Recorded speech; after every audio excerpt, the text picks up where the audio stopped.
గుడ్డి నమ్మకం. ఒక పెద్ద చెరువు దగ్గర ఒక కొంగ ఉండేది. ఆ కొంగ చెరువులోని చేపలు పట్టి తింటూ ఉండేది. కానీ ఆ కొంగ కాలక్రమేణా ముసలిది అయిపోయి ముందరలా చేపలు పట్టలేకపోయేది. కొన్ని కొన్ని రోజులు ఆకలితోనే ఉండిపోయే పరిస్థితి వచ్చేసింది. ఇలా అయితే కష్టం. నేను ఏదైనా ఉపాయం చేయకపోతే ఎక్కువ రోజులు బ్రతకను అనుకుంది కొంగ. అలాగే ఒక ఉపాయం తట్టింది. చెరువు గట్టున దీర్ఘంగా ఆలోచిస్తున్నట్లు, చింతిస్తున్నట్లు నాటకం ఆడుతూ కూర్చుంది. అదే చెరువులో కొంగతో స్నేహంగా ఉండే ఒక పీత ఉండేవాడు. ఆ పీత కొంగ విచారంగా ఉండడం గమనించి ఎందుకు ఇలా ఉన్నారు అని అడిగింది. ఏమి చెప్పమంటారు అంది కొంగ. నాకు ఒక బాధాకరమైన విషయం తెలిసింది. అదేమిటో అని పీత ఆరాటంగా అడిగింది. ఈ రోజు చెరువు దగ్గర ఒక జ్యోతిష్యుడు చూశాను.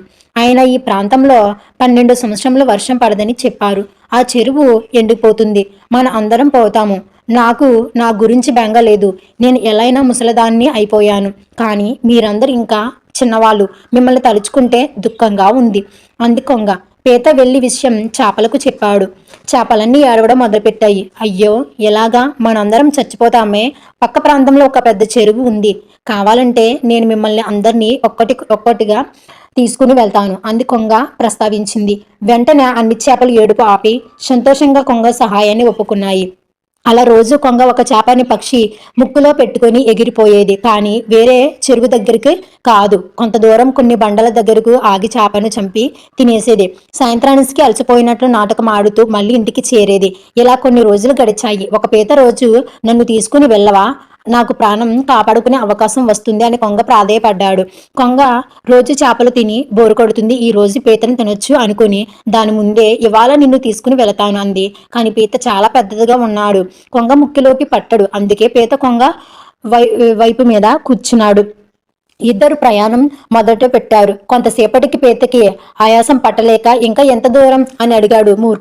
మూర్ఖుడా, నిన్ను ఏ చెరువు దగ్గరికి తీసుకుని వెళ్ళడం లేదు. నిన్ను ఆ చేపలలాగా బండల దగ్గరికే తీసుకుని వెళ్ళి తినేస్తాను అని నవ్వుతూ కొంగ బదిలీ చెప్పింది.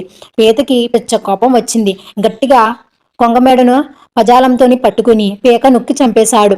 అలా ప్రాణాలతో సహా మళ్ళీ చెరువులోకి వెళ్ళి జరిగినది మిగిలిన చేపలకు చెప్పాడు. ఇకపై మనం ఎవరిని గుడ్డిగా నమ్మకూడదు. వారు చెప్పే మాటల్లో స్వార్థముందా అని ఆలోచించాలి అని చేపల పీత నిశ్చయించుకున్నారు. ఈ వీడియో నచ్చినట్లయితే లైక్ చేయండి, షేర్ చేయండి. ఇటువంటి వీడియోస్ కోసం మన ఛానల్ని సబ్స్క్రైబ్ చేయండి. Thank you friends.